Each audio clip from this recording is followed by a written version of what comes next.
Okay, let me just start the introduction to the introduction, and just say that the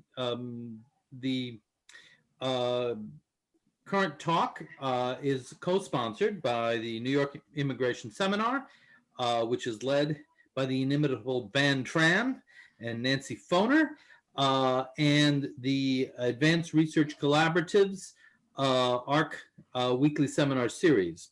And I want to say this particularly because if people are interested in applying for ARC fellowships, you have one more week to our extended deadline. So please, if you've been considering this or even considering it, do get in touch with me if you have any questions, and we'll be taking applications until next week. This applies to both non-CUNY people for whom non-CUNY faculty for whom the ARC seminar will guarantee you a spacious office in Midtown, which hopefully by next year we will actually have access to, as well as the pleasure of our company and the honor of the affiliation. However, CUNY faculty get a semester off from teaching, which in the present economic circumstances is going to be probably a difficult thing to obtain. So we're very, very, very pleased about that. And you can find out more about the seminar and applications to it through our website, which if you go to the Graduate Center website and do drop-down menu, it's under Advanced Research Collaborative. So that's my ad for the day. And I'm very, very pleased that we have today, this is something that we started to do this year actually, to kind of celebrate what ARC has achieved, is to, in addition to having seminars, presentations by the people who are in residence at any given time, to also have book talks by ARC alums featuring work that was completed all or in part while they were on an ARC seminar. So it's kind of, this is what we achieved by all of this. We actually have work products. This is a particularly cool event for us in that in addition to the fact that Margaret has completed this fabulous book, which you'll be hearing about in a moment, but also because the three discussants, two of whom are ARC alums, and one of whom is a prospective soon-to-be ARC alum, Maurice Crul, who is a distinguished professor at the Free University of Amsterdam and at Erasmus University in Rotterdam, is a former ARC fellow, as is Virginia Valian, a distinguished professor of psychology at Hunter College, and Vivian Louie, professor of urban studies and Asian American studies at Hunter College, will be joining us in the spring. So I'm very pleased that this is an ARC event as well as an immigration seminar event. And with that, I will turn it over to Vivian Louie. Thanks so much, Phil. Thanks to everyone for joining us today. It's so wonderful. It's a great, robust crowd. So I'm Vivian Louie, and I'm director of the Asian American Studies Program and Center, as Phil mentioned, and I'm professor of urban policy and planning at Hunter. And I'm so delighted to be leading today's book event to discuss Margaret Chin's book, Stuck. So along with ARC and the CUNY Graduate Center Immigration Seminar Series, the sponsors of today's book event are Hunter's Asian American Studies Center, Hunter's HCAP Project, and the Asian American Research Institute at CUNY, or RA for short. Many thanks as well to Phil and to Van Tran for really helping to organize today's event. So Stuck, Why Asian Americans Don't Reach the Top of the Corporate Ladder is an important new book published by NYU Press. If you haven't gotten it yet, you should, and I'm sure you will. And we're joined here today by the author, Margaret Chin, professor of sociology at CUNY Hunter College and the Graduate Center. And this is Margaret's second book. She is the author of the award-winning Sewing Women, Immigrants, and the New York City Garment Industry, and a forthcoming book with Saeed Ali, tentatively titled The Peer Effect, Building Better Schools and Better Workplaces. I'm not going to say too much more by way of bio for Margaret, because you can all find her links, I'm sure. I wanted to say that the plan is for Margaret Chen to speak for 10 minutes to set the stage for this terrific book about why she wrote Stuck and what's the basic research design, her important findings, and the responses so far. And then each of the panelists will speak for 5 minutes. And then Margaret will get about 15 minutes to respond. And then the panelists will also engage in further conversation. But we'll leave 30 minutes for Q&A. And I'll moderate today's proceedings. I'll keep time, and we're good to go. So Margaret, Professor Chen, please take it away.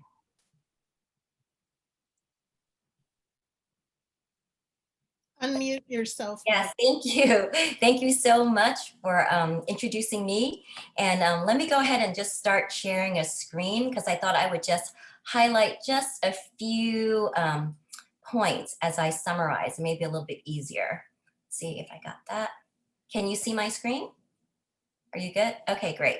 Great. So first of all, I want to thank all of you again. So Phil, Kay, and Dawn at ARC, Van and Nancy and Na and Dakota from the Immigration Seminar and the Hunter College Asian American Studies program, and Anna Pizzi, and all the sociologists from the Grad Center, from Erica, Richard, Lynn, and no less all of the panelists, Vivian, Maurice, and Virginia. So why I wrote this book. Margaret, I want to stop you 1 sec. I think you're showing us more than you want to show Oh, us. I do? Okay, let's stop the share. Let's try this again. You were showing us both. Oh, my script? Okay. Yeah. Oh, here we go. And as we all know, showing more than you want to is sometimes a problem with Oh, Zoom. God, Ask it is. Jeffrey Tobin. Yes, it is.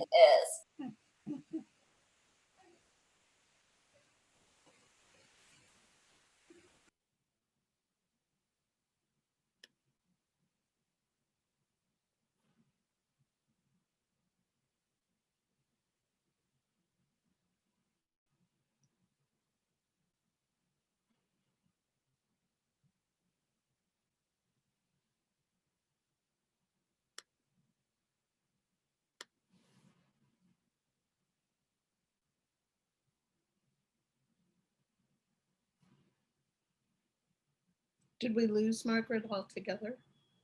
I think we did. That's one way to get rid of sharing your screen.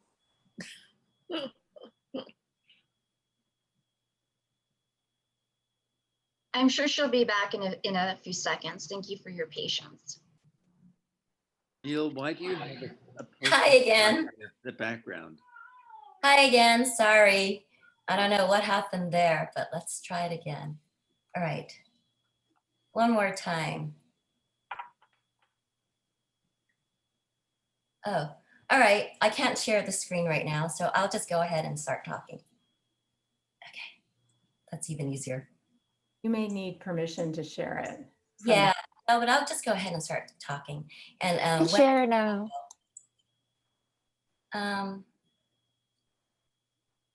Well, I'll just go ahead and start, and then I'll start sharing it. There'll be important things later. So why I wrote the book. So way back in 2013, I was at a reception at the Harvard Club for newly admitted freshmen. So I myself am a Harvard alum, and I interview high school students. And at this reception, there were clearly many Asian American students who got in, and they brought their parents, their siblings, and other relatives to the reception. And half of the room looked like they were Asian American. And obviously the reception was a big deal for all these Asian American families.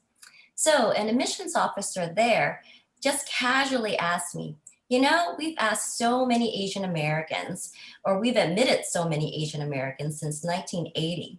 So how are they doing? Where are they? Why aren't they at the top? I don't see them. And then I thought to myself, you know what? I thought, you know, what happened to these second generation Asian Americans? Why am I not hearing more about them too? What are they doing? So that question got me thinking about the top in all areas. But one area struck me as relevant for Harvard graduates, and that was the C-suites. You know, so the C standing for chief, the senior executives, the team that made the decisions. Given their significant academic achievements, Why aren't more of them found at the top levels of the business and professional worlds? Is there a glass ceiling like that for women, invisible, or a bamboo ceiling, a powerful barrier that halts their progress at a certain point? My findings show that there is a barrier for this population. It's not simply earning a college degree or landing an entry-level job, but it's moving into senior levels, into the C-suites. Now, Van Tran, Jennifer Lee, Tiffany Wong, and a bunch of other, Diana Pan, Richard Alba, and Victor Nee, and everyone in this panel have tried to address this question. And there are many others too who have worked in this. So some examples of this possible, some examples of these disparities. Let me see if I can show you the slide now.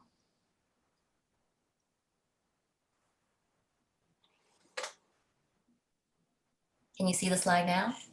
Okay, so some examples of these possible disparities have to do with the Fortune 500. In the Fortune 500, there are less than a dozen CEOs who are Asian American. 3 are Black and 24 are women, and that's just late 2018.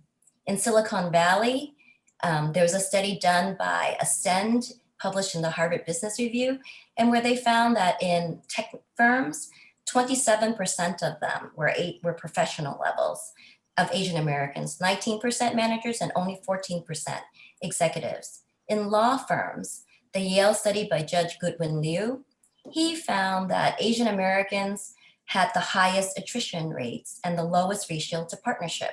In 1 year that he looked at, there were 124 Asian American associates, but only 14 made partners. 422 white associates and only 127 made partners. And if you look at Hispanics, 33 were associates, 5 made partner, 24 African-American associates, and only 1 made partner. And of course, in the university, we know that the numbers are low too at the highest levels. CUNY just appointed its first 2 Asian American college presidents, Frank Wu at Queens College and S. David Wu at Baruch. In the fall of 2019, Queens College had 36% and Baruch 42% Asian American students. They only make up 2% of college presidents, which is far below Black and Latino college presidents at 8 and 4%. So looking at these numbers, that looks like there's a problem somewhere. And so I wanted to find out what happened.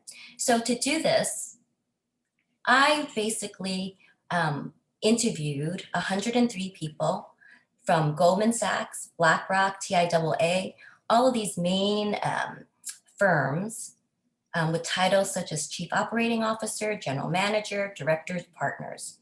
In addition, everyone I interviewed had been evaluated with performance reviews. That is, they had a supervisor's evaluation of their professional performance.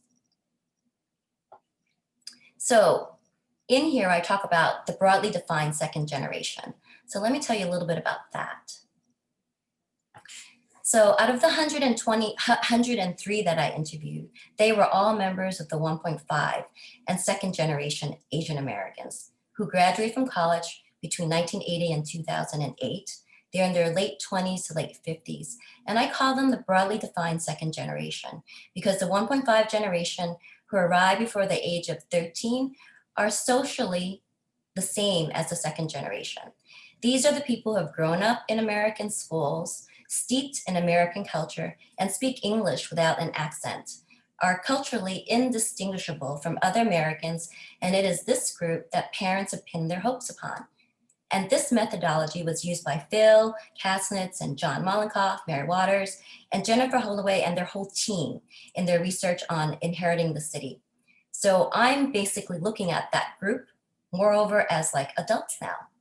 None of the people that I interviewed had any accent, and they thoroughly understood all of these US cultural references. If you look at this chart, you'll see that these are Asian American, these are professionals. 40% of Asian Americans in this professional category are members of this broadly defined second generation.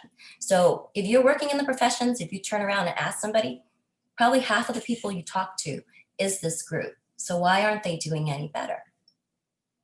So a little bit about the respondents, you'll see. They come from both coasts, Texas and Chicago. All earn well over $95,000 a year. Most of the people I interviewed worked in corporate America for over 20 years, and their experiences reveal a work world in which entree to the upper rung seemed impossible for many and filled with racial, gender, and class inequities that complicate and even contradict the story of the model minority. So I use snowball sampling. I started out with my Harvard friends who from the alumni network, and I asked them to introduce me to other people who are like them, who are moving up in the work world. I have almost equal numbers of male and female, mostly East Asian though, and now that I realize it, I realize that a lot of South Asians don't fit this category. There are much fewer of them who are part of this broadly defined second generation. They're superbly credentialed, clearly leaders at work. And one interesting small finding is that only a quarter of them were first generation college students. Now to a couple of my main findings. Okay, we'll start here. I'll leave that there. So one of my findings was I coined the term the Asian American Playbook, a term to label an almost universally used guide composed of verbal advice that Asian Americans use as they move through school and into the professional world. All of my interviewees mentioned this general playbook narrative. And of course, neither of them, whether they followed it or not.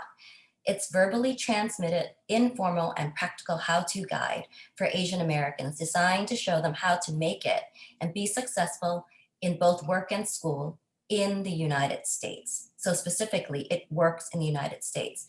It probably won't work in Asia the same way.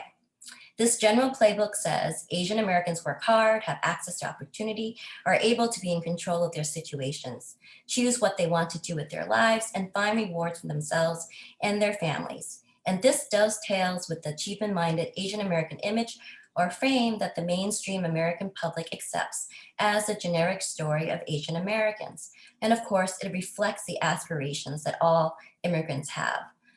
The playbook narrative is important for Asian American parents because the goal is for the generation born and raised in America to be successful because their parents sacrificed so much, which is the immigrant bargain, as Vivian, Louie, and Rob Smith, both from CUNY, have written about.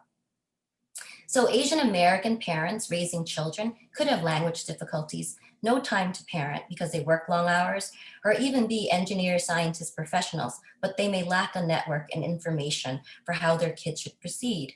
Parents and the second generation themselves share information with this playbook, which seems to help at least through getting a job. Interviewees said the advice is not detailed or nuanced enough to help them go higher. The advice doesn't address leadership skills, stretch assignments, networks, and more. So another finding I want to highlight is the importance of trust. And here's the quote from Sam. So at the highest levels, I interviewed 7 people who've made it to the C-suites, and one of them is Sam, a South Asian. So I want to emphasize at this level that the person who is at this level needs to know how to use the key to keep the organization safe. When you're promoted to that C-suite, you're akin to giving a key to that person. As many of my high-level execs told me, at this high level, there are plenty of competent people to choose from. Remember all the young Asian American men who are extremely capable, who got through college, who got their jobs? Well, there are very fewer of them whom executives feel they can trust. So I look back at why they all said trust, and I used the stereotype content model rather, by Susan Fisk, and of course, written about too by Amy Cuddy. And in Amy Cuddy's book, she says, we notice a person's competence only after we have judged their trustworthiness. When it comes to hiring and promoting people, corporate executives have plenty of competent people to choose from. So they only want those who are trustworthy. If a person is trustworthy, a friend, and competent, that person may be really useful in an organization. If a person is not trustworthy and a foe, and if competent, that person may be very dangerous. So why is this important for Asian Americans? It is that in addition to the successful model minority, hardworking, smart, dutiful stereotype, we are often seen as forever foreign. And that is from Mia Tuan's 1999 book, Forever Foreigners or Honorary Whites. We're untrustworthy. And that may be the more influential stereotype that casts us as members of an outgroup, and it erases our humanity. Now, we have examples of this from COVID, from this pandemic. We've seen it used a lot since. Of course, my interviewees were done, all before this year, so they couldn't say that, but they gave other examples and they're in the book. So we're not seen as human, oftentimes like African Americans and Latinos. Okay, so now basically the response to the book has been pretty positive, and I found that a non-academic audience generally appreciates that I'm validating what they're feeling. And that's the biggest response so far, because I think there are parts of it where they may or agree or not agree, but it really it validates what a lot of them are feeling these days. So I will turn it back over to Vivian.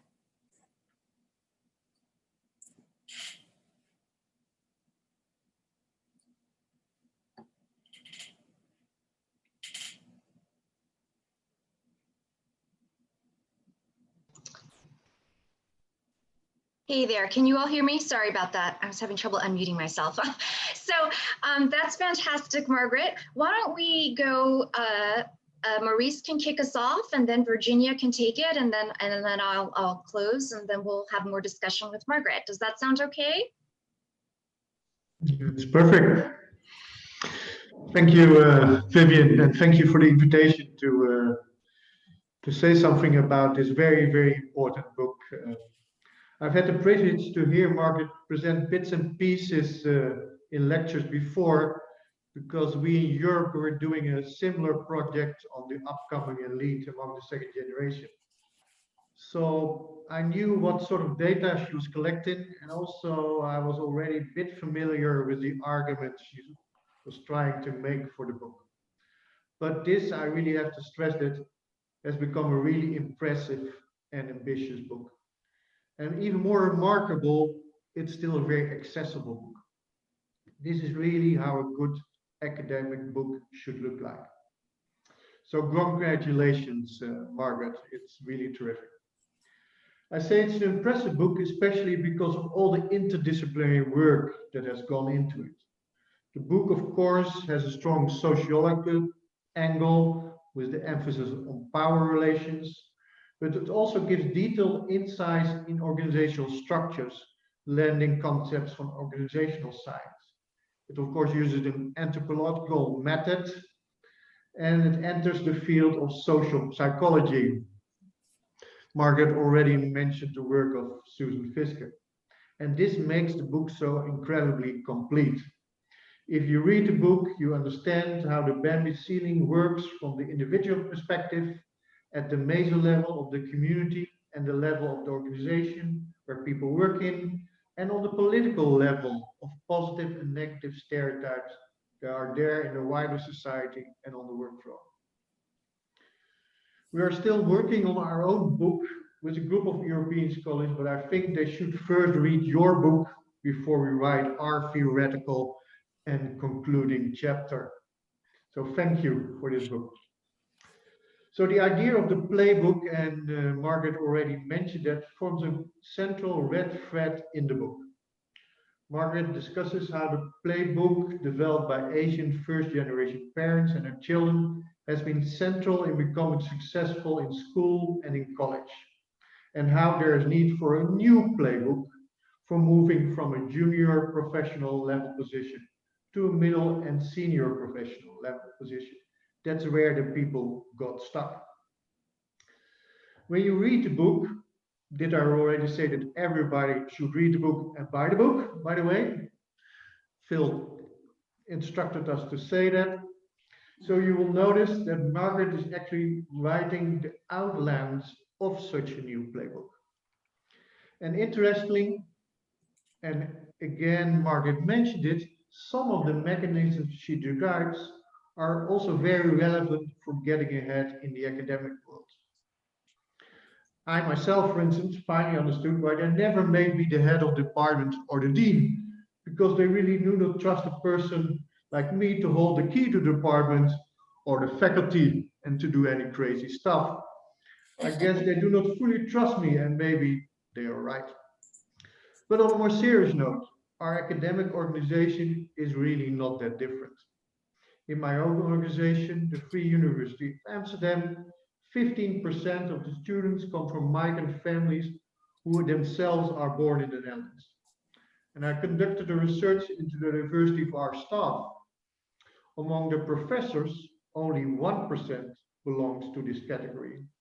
And there are simply no one represented from this category among the deans and the faculty chairs. So I really suggest a follow-up study on the academic world. Margaret shows that one of the centerpieces of such a new playbook should call attention to stereotypes about Asian Americans. The positive stereotypes about Asian Americans as hardworking and high-performing has worked to get people into prestigious high schools and Ivy League colleges. But the negative stereotypes about Asian Americans being competitive and closed, for instance, on private matters on the work floor, hinders them to be trusted by the people in senior positions. Margaret comes basically with two main suggestions to overcome this. The first suggestion is very much in line with what we found in Europe among the upcoming elite in the second generation. People really need sponsors and mentors that open doors for them and make them understand and get to know the organization. The most successful people in our elite studies found these people. And Margaret suggests that positive action programs that were developed in the 90s should be brought back to life again. And I think the time is really also right for these sorts of programs politically again. Furthermore, in the new playbook, there should be an honest discussion about the existence of discrimination against Asian Americans, rather than a denial. And people should exchange information how to tackle discrimination in your own organization. Since there's so much emphasis on individual achievement and hard work in the playbook for high schools and colleges, there's a lot of belief that you can overcome discrimination by working harder and being better than the rest. This emphasis on the individual ignores structural institutional racial barriers that are there.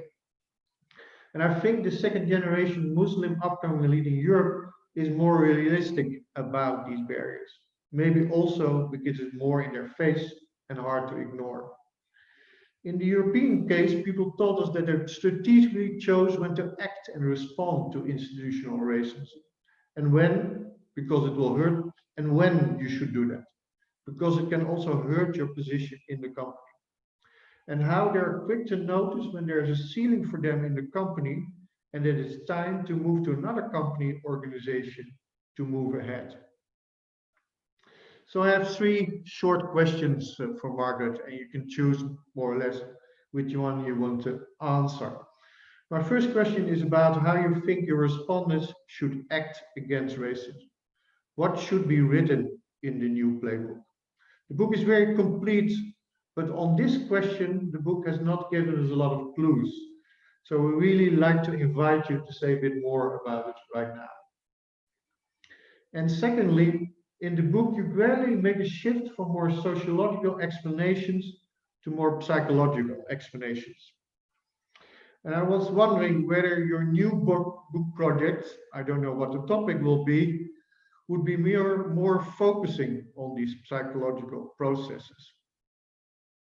And finally, you focused on one side of the interactions, namely on the Asian American employees, the people who aspire to get to the top. But given your conclusions, if you had to start a project again, would you have focused more on the other side, the Anglo-Saxon white people in the top that keeps the door closed? Thank you.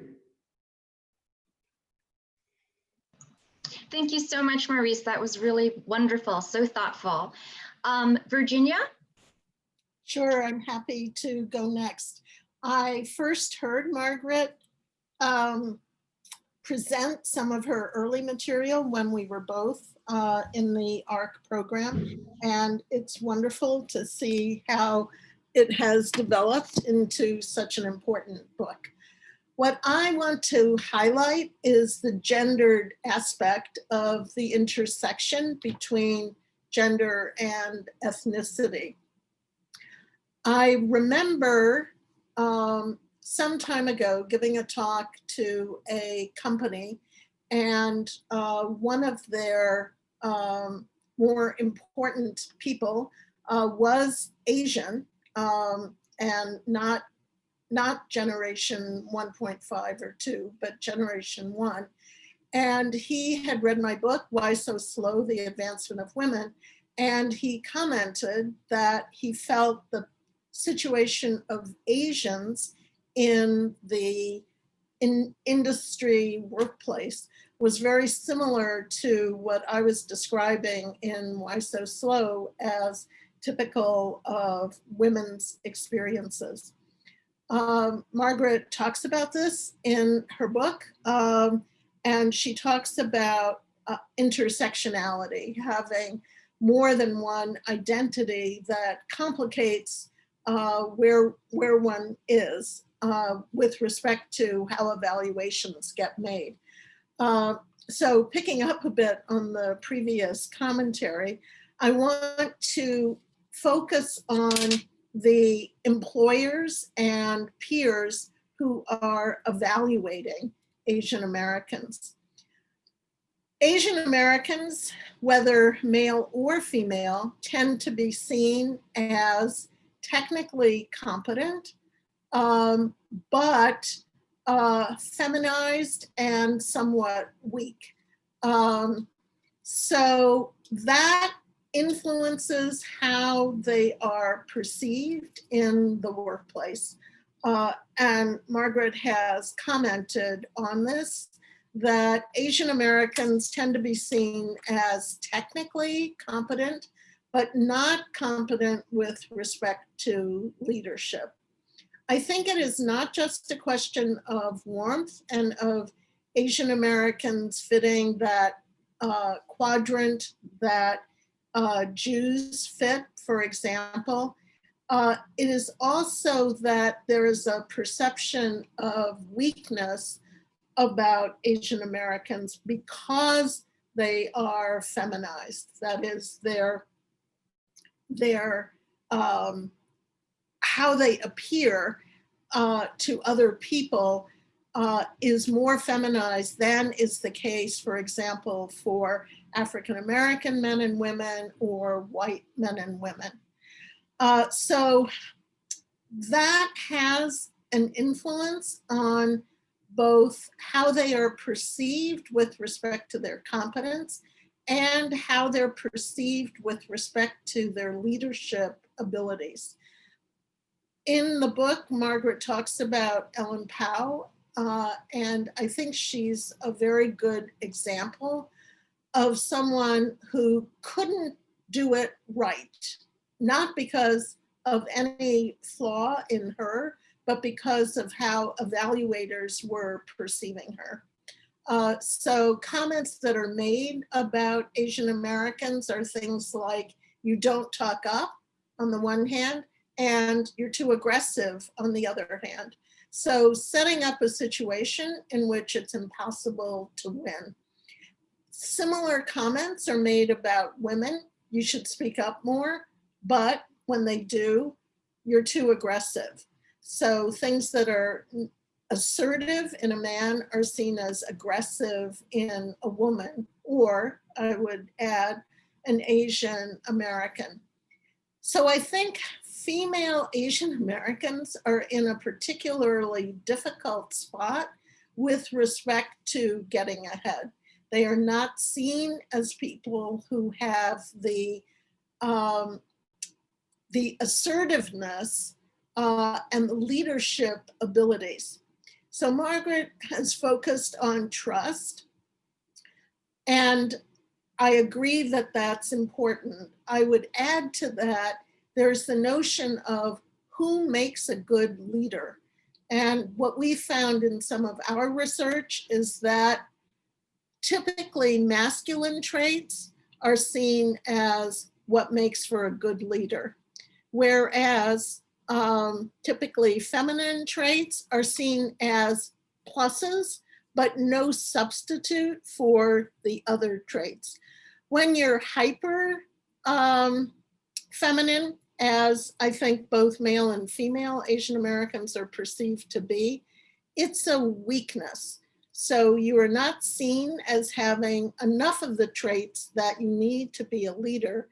And were you to adopt them, you would be seen very negatively because you're acting out of the role that the people who are in power see as appropriate. So I think that Asian Americans are in a very difficult situation, one that the playbook that Margaret describes does not help them with, and one that trust alone also does not help with. So I will stop there. I do have a couple of questions that I hope Margaret will address. One is that you look at Asian Americans very, very broadly, and we know that people see Indian Americans, for example, as different from East Asian Americans. And so I'm wondering what you think you might do to indicate the differences among those different identities. Thank you. Great, thanks so much, Virginia. That was wonderful. And I, just to build on what you've shared and what Maurice has already shared, I think that I did also as well see the similarities when it comes to gender, to a gendered narrative, but you framed it really brilliantly, so it's great. And I think Maurice's point as well, his question about the psychological processes, that is also very, very important. It brings me to the question of implicit bias, right? A key theme that's running through Margaret's great book, Stuck, is people like to promote other people who look like them. We like to reproduce ourselves, right? So, so I'm just curious, I mean, that is also where trust comes into play. But what I wanted to say, I wanted to start off by saying of why this group is so important. And to build off what Margaret had shared initially, that so much of the public attention and public framing, as well as the scholarly attention and scholarly framing, has been on Asian Americans in education. And in a previous talk that I think Maurice and Francois were there, I say that it's always so funny because I liken it to the Peter Pan analogy, right? Margaret's heard me say this, because it's like we're never allowed to grow up. We're never allowed, it's like we're always stuck in school somehow. And it's a funny thing because Margaret and I met in college. Yeah, so her sister and I were college roommates. So, but the key point here is, so it's important to really have a holistic picture, right, of Asian Americans in education, but in other aspects of their lives. So I kudos to you for writing this really amazing book and bringing that into view. But what you also bring into view is I think about 75% of your sample are folks who, of course, they're 1.5 in second gen, but they're basically the children of middle-class parents. So parents who largely had professional jobs, college education, and also who were raised predominantly in white suburbia in the United States. So actually, from a social reproduction perspective, these are precisely the people that you would think would succeed, right? I mean, if they are having the educational credentials, they're being hired at these entry-level positions in large numbers, that's the group that you think would kind of rise to the top, if you will. And yet, something's happening along the lines of race, ethnicity, gender, nativity status. So my questions for you are, one question is at the individual and internal level for the Asian Americans about not having a language, as you mentioned in the book, to even name discrimination or to respond to it. How can you respond to it if you can't name it?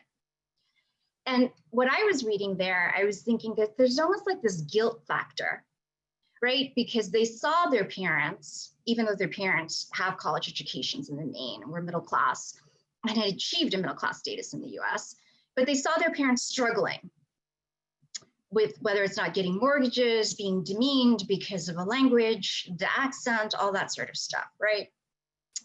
And so there's this expectation of like, how can I talk about my own experiences, right, with racial pushback, because it seems so trifling by comparison to what my parents have experienced. So there's kind of a nativist boundary or immigrant boundary. That's one piece that needs to be, you know, unpacked for them. But then also there's this piece of how can I discuss my own experiences? Let's just take in the wake of the protest around the murder of George Floyd, our current moment, right?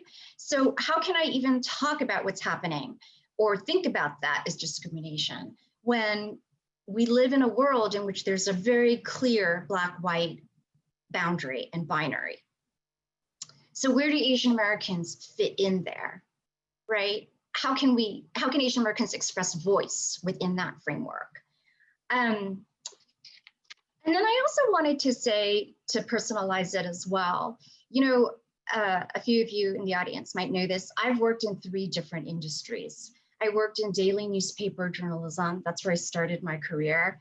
I then worked in higher education, of course, and then I worked at a foundation, the William T. Grant Foundation, as a program officer for several years, and then I came back to higher education, to Hunter, and I'm thrilled to be here, and also thrilled to have the ARC Fellowship in the spring. But my question, or my thought actually, is that in all 3 industries, I have seen such a similar dynamic.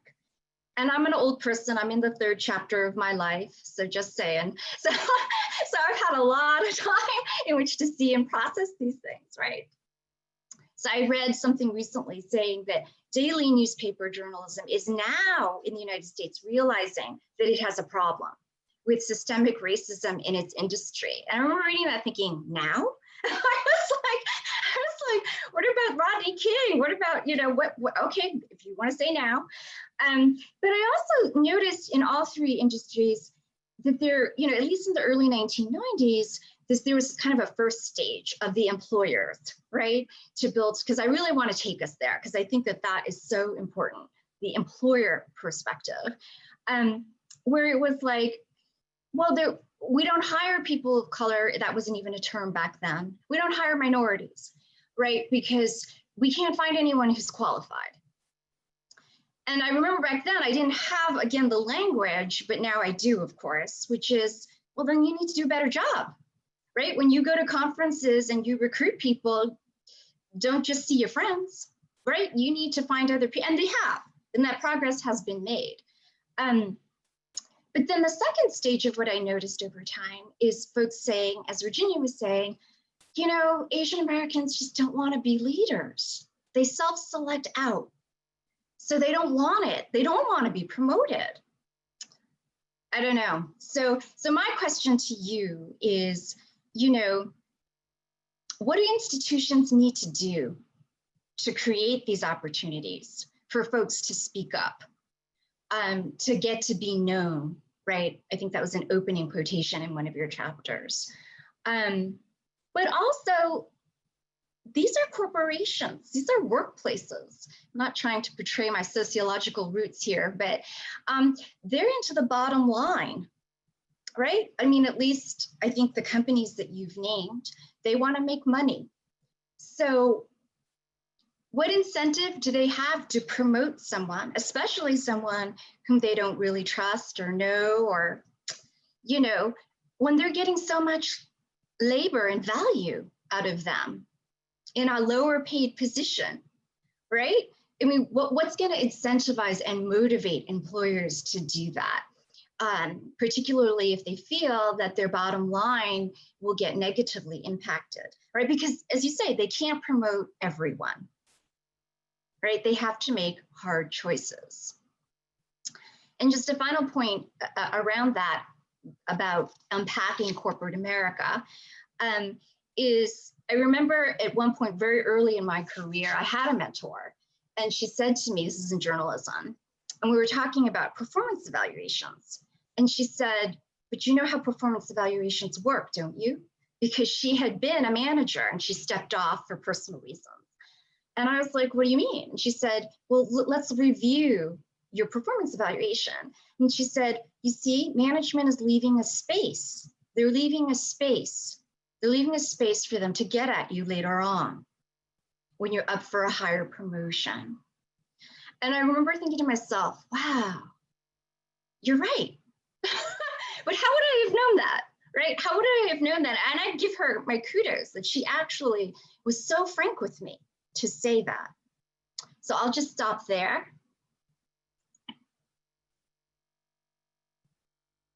Margaret, do you want to respond to our questions? Okay. Okay, yeah, sure. So I'm just trying to figure out where I should start with you or go back to Maurice. But thank you so much for all these great comments. That's really, really helpful for me to think about the book and to think about, you know, what further I should work on and what further I should even add in this new book that I'm working on with Syed Ali. So maybe to start, I'll talk a little bit about, I think Maurice asked the question, what's the next part of the playbook? Is that right? Right. So part of it is that I feel like there's tons of things missing from that playbook, right? And the playbook as it is kind of holds people back. And I think what's necessary is to look at how maybe institutions can play a bigger role. And that's the sociological part. I talked about trust, but I also think that institutions need to play a bigger role. Institutions need to implement some of these programs that are necessary, as Vivian mentioned. For example, you know, in my part of this is from the response I've been getting from people who are in the work world, right? So it may not be as sociological, but the parts of the playbook have to be more practical to people to move up. So part of it is Asian Americans, especially after this year, need to work with all the other minority groups to realize that they actually face racist behavior, right? And I think a lot of Asian Americans don't see that or have a very hard time seeing it, as Vivian has said, right? Because they don't have the language for seeing it, because they don't have a legacy of slavery. They don't have the legacy of the violence from the police. They don't have that legacy. But what they are feeling, you know, as Virginia even added, you know, the whole thing about being feminized or not seeing as leaders, all of these things actually don't reveal what all parts of an Asian American is as a human. And so I think that's part of it. And part of it is taking a stand with African Americans and Latinos to try to change things in an organization systemically. Now that's the hard part, because it is the bottom line.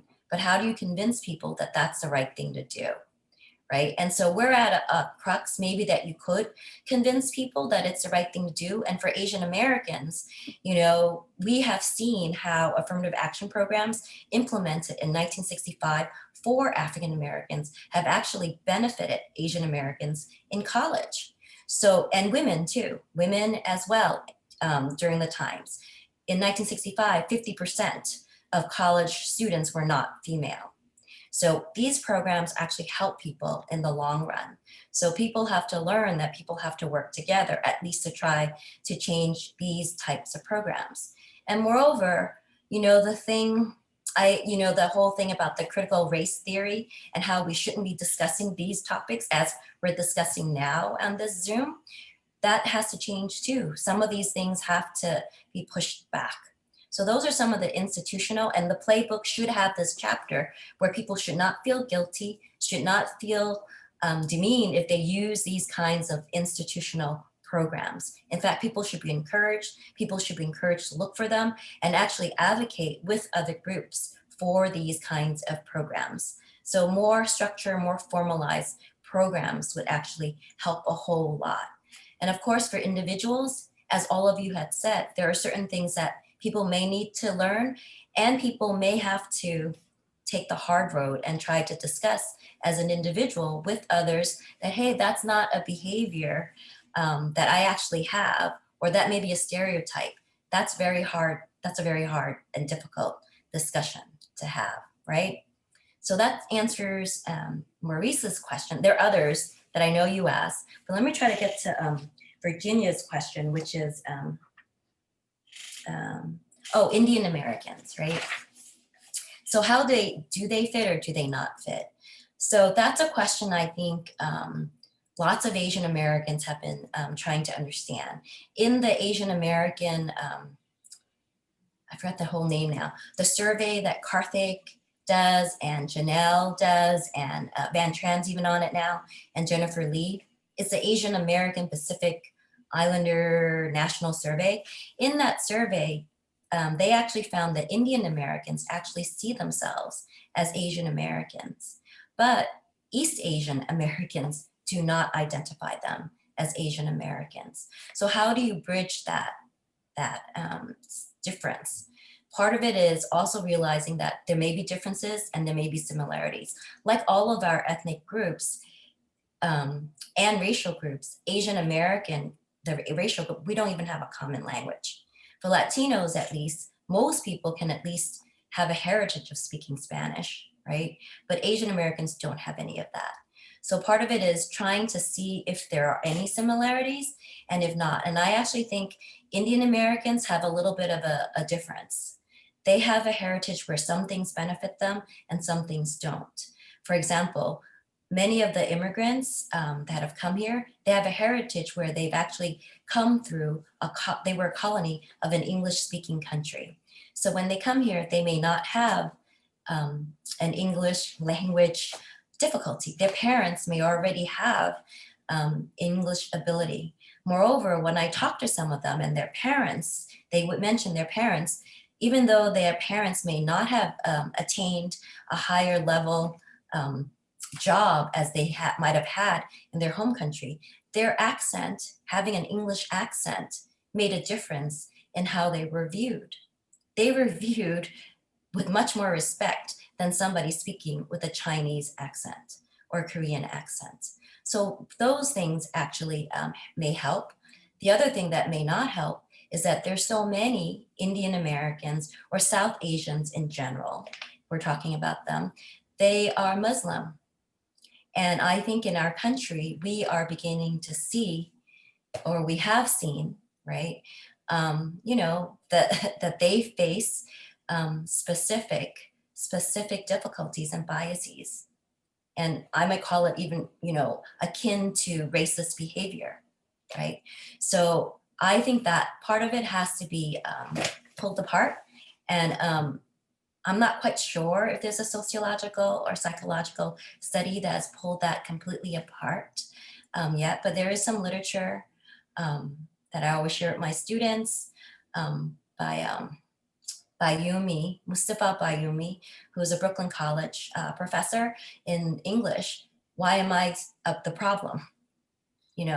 Addressing young people, and young people love that book.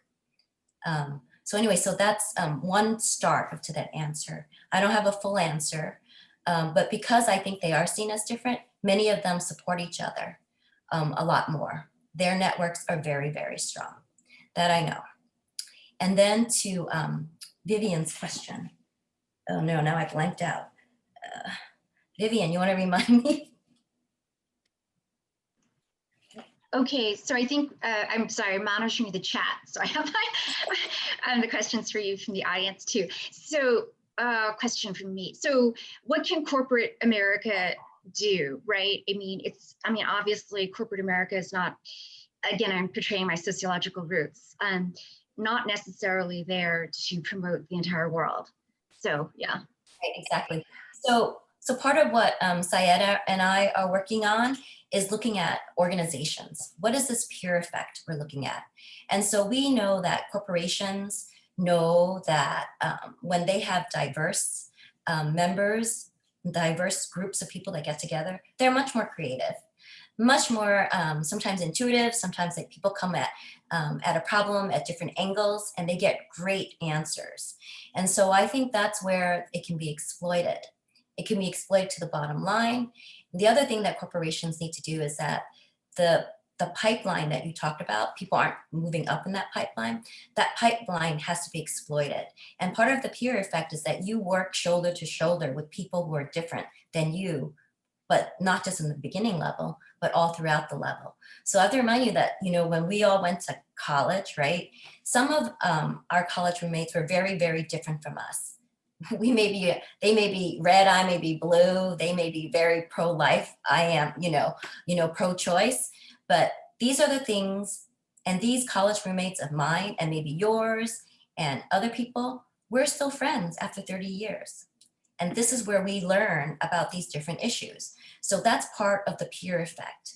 And if you don't have that peer effect going up through the organization, you don't have that trust, and you don't have all these other things, that creativity that also builds. So how can we convince an organization to have that peer effect?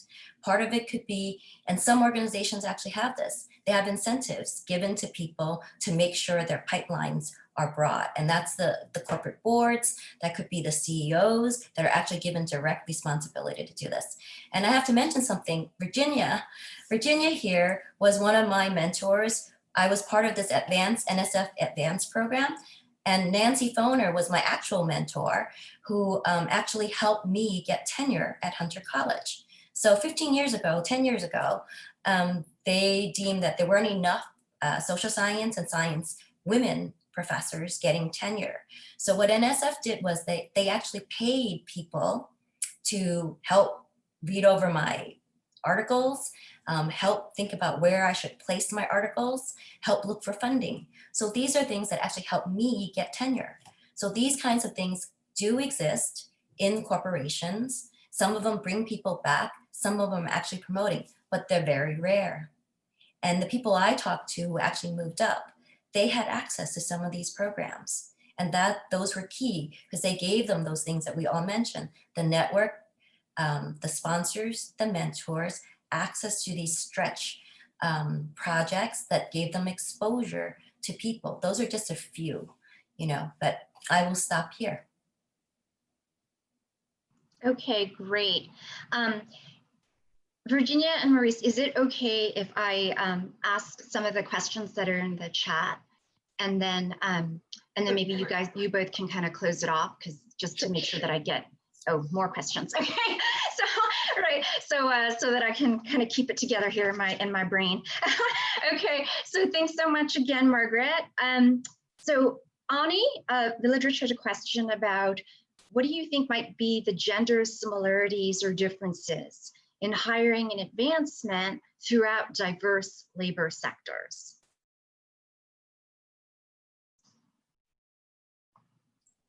So what do I think are the gender differences or similarities in hiring through various labor sectors? Mm-hmm. Is that the question? Okay, Yep. So different labor sectors actually, you know, the whole idea about feminization is true, but different labor sectors actually have different ideas of how masculine they are and how feminine they are, okay?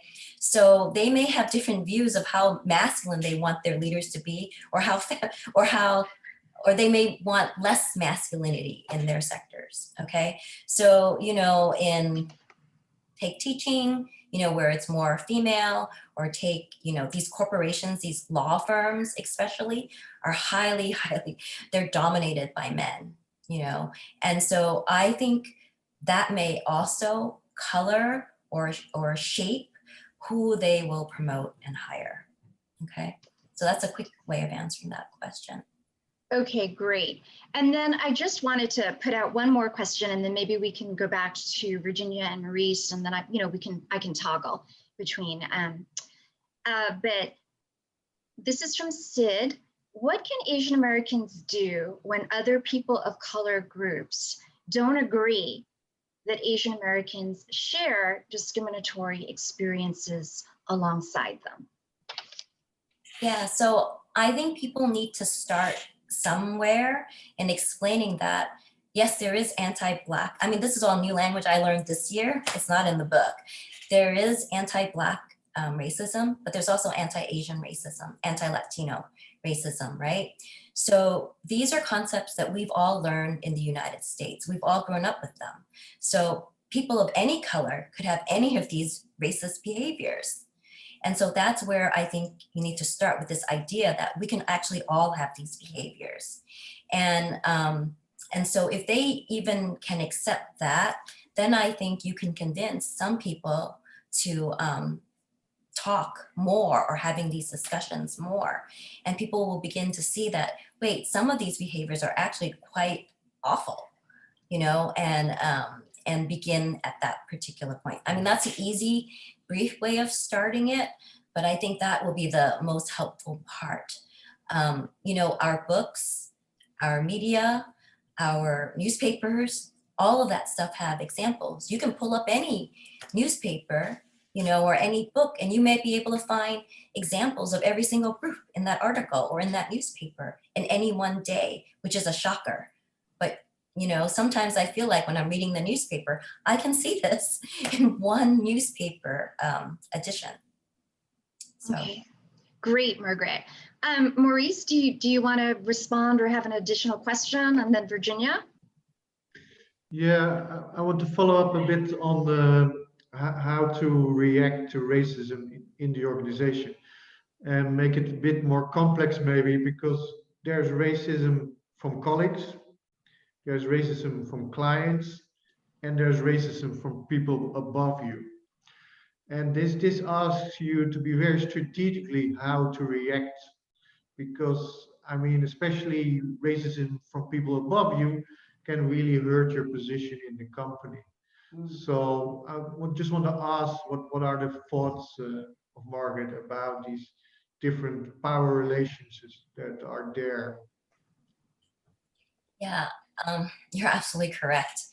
Racism among colleagues, some people can just dismiss races, or they feel comfortable in talking with them because it doesn't affect their job.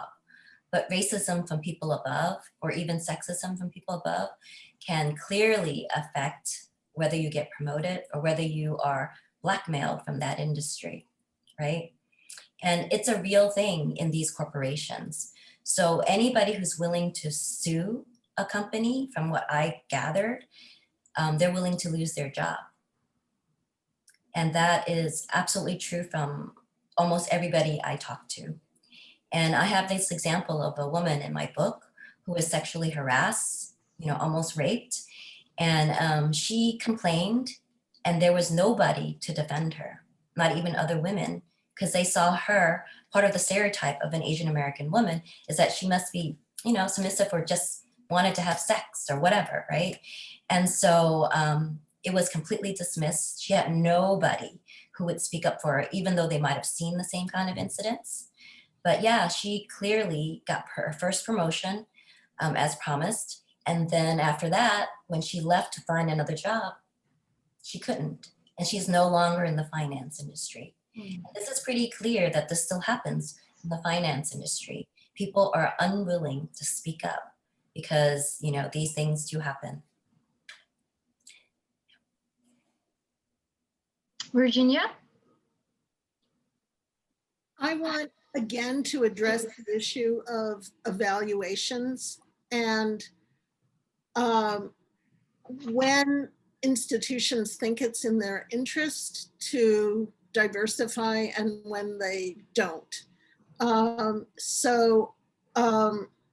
Most institutions care about the face they put forward to the world. So they want at least some token individuals who will appear to make it seem as if they're doing what they should be doing. But also most institutions are very resistant to change, including academia. So my colleague, Abigail Stewart at the University of Michigan, found that it took 10 years. They also had an NSF advanced program. It took them 10 years to change the percentages of women who were being hired in the sciences. In institutions like academia are, at least in principle, susceptible to moral arguments, but other institutions like finance and so on I think are not so susceptible to those arguments. And so they want bottom line arguments. And you mentioned earlier, Margaret, that diverse teams are more innovative than non-diverse teams. And there is evidence to support that. My very jaundiced, cynical view of corporations is that they think they've got more than enough diversity to go around, and that they can pick and choose who they want.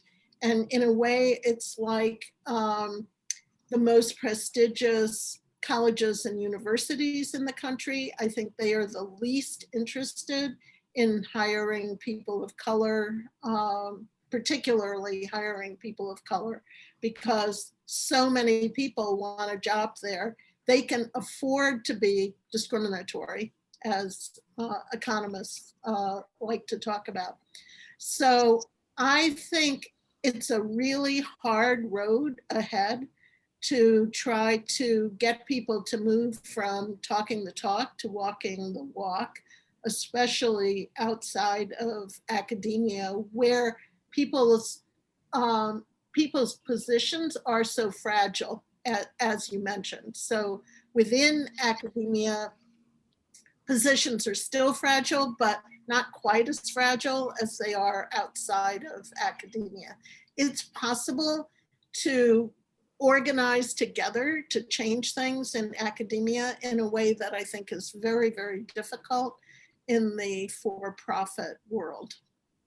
Yeah, can I add to that? So organizationally, what happens is in the executive world, it's not the chief executives who are responsible for this. They usually put this on a diversity officer, usually somebody who hasn't been there for a long, long time. And that individual oftentimes comes and goes all the time. So whatever programs that people feel comfortable with in discussing with this particular person, they oftentimes get shelved. Moreover, organizationally, I know that there are big pipeline problems, mostly because of the way we're structured now. People are not hiring from the very bottom and promoting up. As people move in from the outside, you know, because that people hire laterally now. And so how do people hire laterally? Through your friends. And when they hire laterally through your friends, you're looking for people like you. Right. Right? So there are fewer women, fewer people of color are coming up that way, even if you have a pipeline program, you know? So when we look at the structure of an organization, this is the kind of stuff that makes it extremely difficult. Yeah. Yeah, so I wanted to say something, and then I will go back to the chat and raise some questions in the chat. Sorry, it's like multitasking here. So I just wanted to, and I totally respect and value what Virginia has said. I just want to make sure, though, that we are also aware that higher education does have its own pipeline issues, and that we really need to make these issues kind of in your face, if you will, because otherwise people just don't do it. And I can speak from my personal perspective as a professional. Was the book resonated with me as well because of all these things about, oh, I didn't know about that opportunity, or, oh, no one took me out to lunch. No one had me over to their home.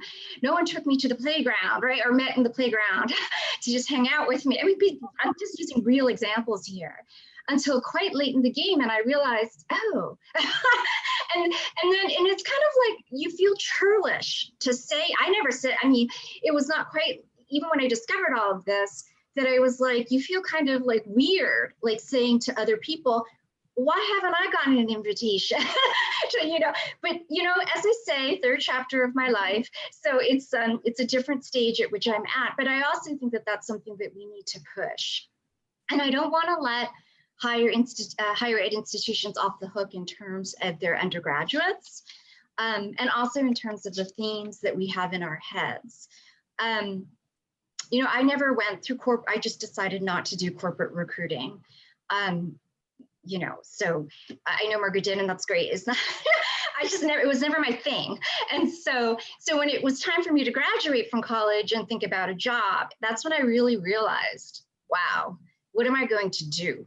Right? I have this degree, but I have no networks, and career services was not set up for someone like me. And then I also wanted to say that, you know, in my own extended family, I think we have this impression where you went to Harvard or you went to whatever, you're set, right? They're going to take care of you. They're going to, and that's just not the way that institutions of higher education operate. I have found, and also from an insider perspective as well. But I think Phil has a great question. Do you, okay, ooh.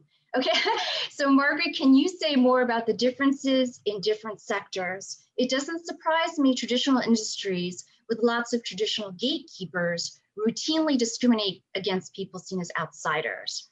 But I was surprised that we see so little advancement in new fields with fewer traditional gatekeepers like tech.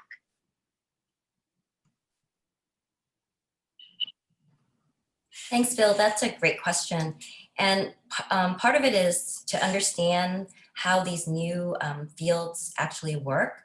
So there are what we call, a lot of these new fields are startups, right? So they could be in tech, they could be in anything, direct to consumers, you name them. You have a ton of little industries starting. They're actually, you know, entrepreneurs.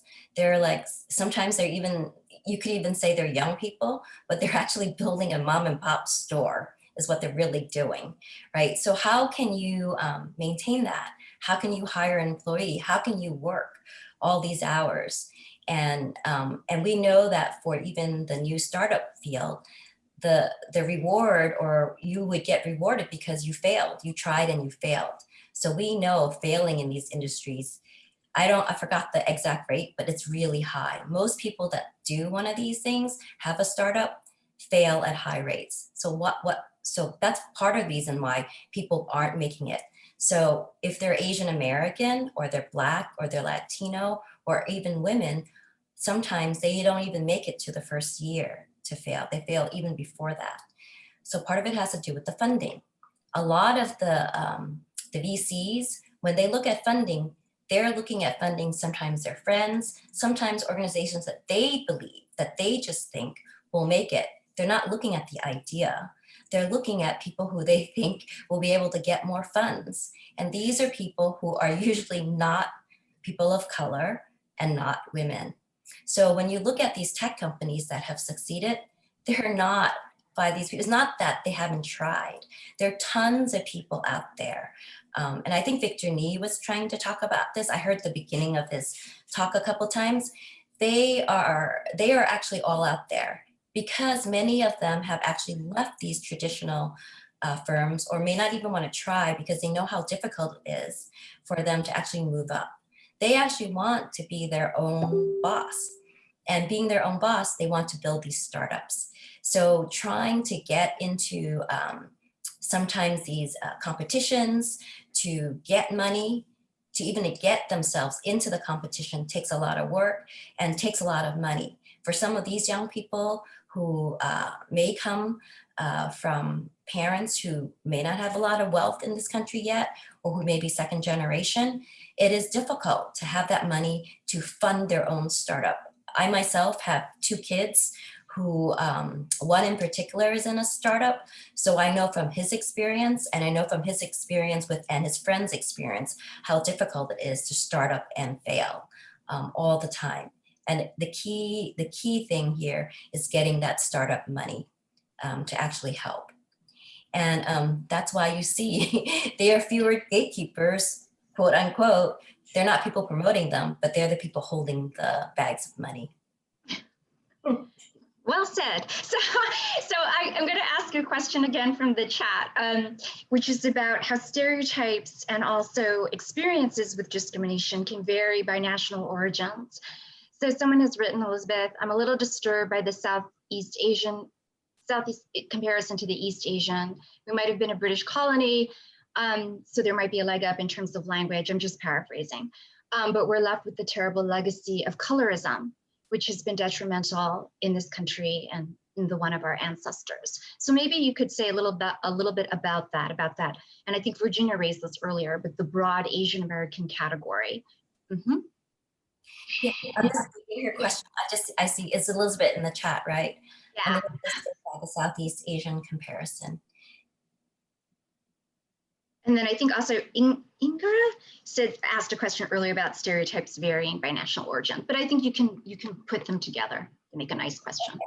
Okay, so yeah, so I personally believe the Southeast Asians should be included in the Asian American category, mostly because I feel like a lot of the stereotypes about that playbook, that playbook is actually verbalized in South Asian or Southeast Asian. Yeah. Maybe she means South Asian. Yeah, in the South Asian experience as well. If you read Pavan Dhingra's book, Hypereducation, you will see that he actually talks a lot about the playbook. He doesn't call it the playbook, but that's what he kind of mentions and how important it is in the South Asian community and why they use it to move ahead in education. So I myself believe that we actually all share many commonalities. Now, each of the groups have different differences because we actually have different policies that allowed us into this country. So East Asians, we came with the family reunification law, and we also came with, during a time when they needed certain immigrants who could be in certain professions. Southeast Asians have also come because of war, right? So because of war, they have had a different relationship to American policies, where they might have been separated from their families, put into communities where there weren't many Asian Americans around them. They might also have less access to college. So there are differences among all of the different communities. And I don't mean to stereotype them, but I am saying that these are the stereotypes that do exist, that other people may actually have of them. But as a whole, we are all Asian Americans, and we share many, many similarities, at least in the way our parents, as children of immigrants, react to the way they think we ought to succeed in American society. A lot of times that is what people would say the playbook is also part of the meritocracy. And many times I would say the meritocracy doesn't work in the United States, but many of these groups actually believe in it. Why East Asians but not South Asians are underrepresented. Yeah, so that's a really interesting article by Jackson Liu. So yeah, people should take a look at it. And he talks about the networks among South Asians that are so important. Okay, that's great. And then there was one question that was asked of both you and me, and if I could take moderator's privilege and answer it. And it was a question by Sharisa, way up in the chat. And I'm just going to paraphrase it. But basically, she's asking, do you think that Asian Americans who do not speak accented English, right, kind of make people, maybe let's just say employers, uncomfortable and receive a different kind of signal from folks? And I'm just going to go for it and I'll answer, because I've often thought about this. Because both you and I come from working class backgrounds, right? First generation college students, first generation professionals. And I have, their chapter of my life. So I will just speak frankly and say that, oh yes, I feel that my life, I think people would be much more comfortable sometimes, people in authority. That was the question Sharisa was asking. If I had come from Cherry Hill, New Jersey, and I don't mean this in a negative way, I've never actually even been to Cherry Hill, New Jersey, but I have a good friend who grew up there and was the son of a doctor and a scientist. That somehow there's just something in the back of people's heads, like, and on occasion it's been publicly voiced to me, how did you get here? Like, what's up with you? Right, so, but that's a different thing. But also there were two questions about and I'm mindful of time, we have 6 minutes. But I did want to ask, George is asking, how do we teach our kids to be leaders? And then a second person, forgive me, I don't have the name, but it's a related question. How can students develop their leadership and collaborative skill sets?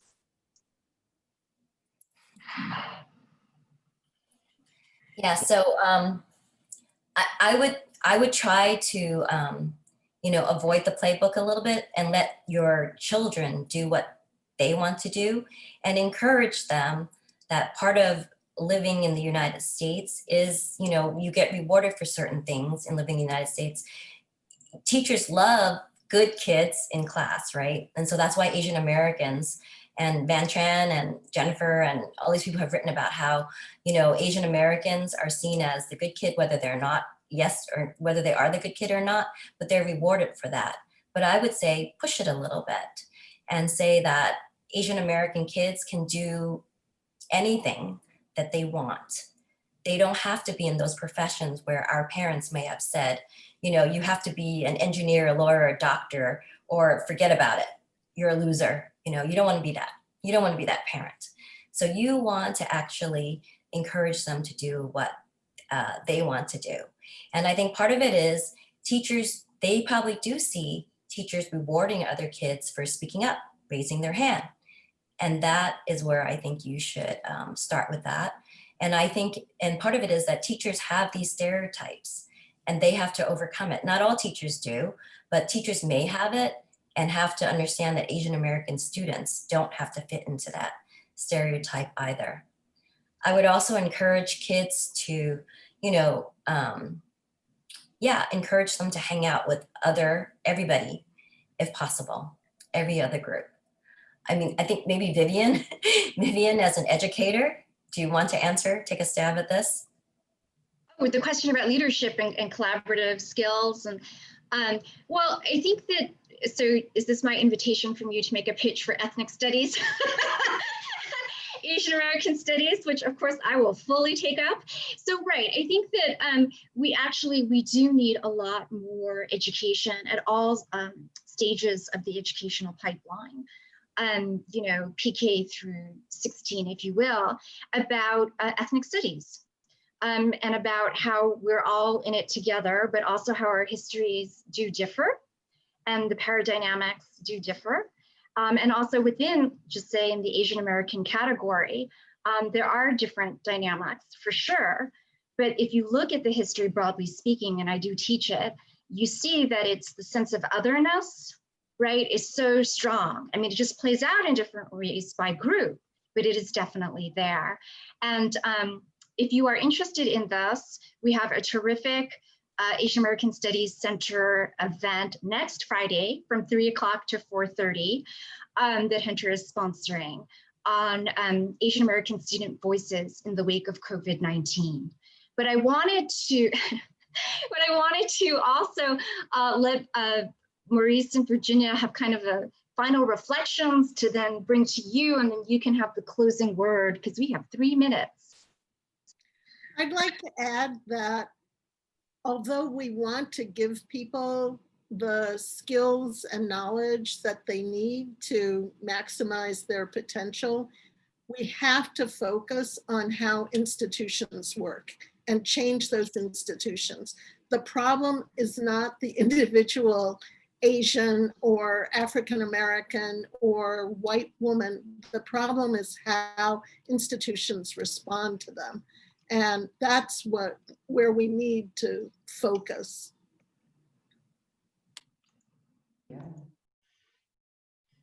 I would just only say here, here. That's exactly what I would say. I think, yeah, that was also partly my third question. I mean, we talk a lot about how the Asian Americans should act and what they should do. But basically, it's on the other side, the employers that keep the door closed, and that's the institutions. Yeah, absolutely. I just have to echo that as well. I definitely. Do you have any kind of closing thoughts, Margaret, that you want to leave us with in the wake of this amazing book discussion that we've had and the really thoughtful comments and questions by Maurice and by Virginia, but also all the folks who raised these terrific questions in our chat? I just want to say a big thank you to all of you. I really, take your comments to heart, and I think they're absolutely perfect. Yeah, and I'm excited. I'm so glad we had this chance to do this, to have this great conversation. And hopefully we can change institutions, that's what I really hope we do. Thank you so much. Great. Well, thank you so much. And again, you should, I'm just terrible. You should just get the book. It's really wonderful. It's a great read. And thank you so much for attending. And thanks to everyone and to all our great sponsors. And thank you so much. Thank you, Phil and Van, Margaret, Maurice, Virginia. Yes, thank you so much. Take care. And also thank you, Vivian. Oh, yes. Thank you, Vivian. I just put the code in the chat. It's chin 30-FM for NYU Press. You get 30% off, and I think free postage too. So Van, I did have a question for you. Someone asked if the slides would be shared. Actually, it's for Van and for Margaret. So maybe we can touch base offline, see if that could be the case. And also the link to the recording, because someone couldn't attend, I think, yeah. And we can send the materials to everyone who registered to attend today. We have the entire email list, so everyone will get the materials. Okay. So they'll get the slides and the recording? Yes. Okay, fantastic. Okay, great. So then I can share. Okay, thank you so much. Take care, everyone. Thank you. Bye-bye. Thank you so much.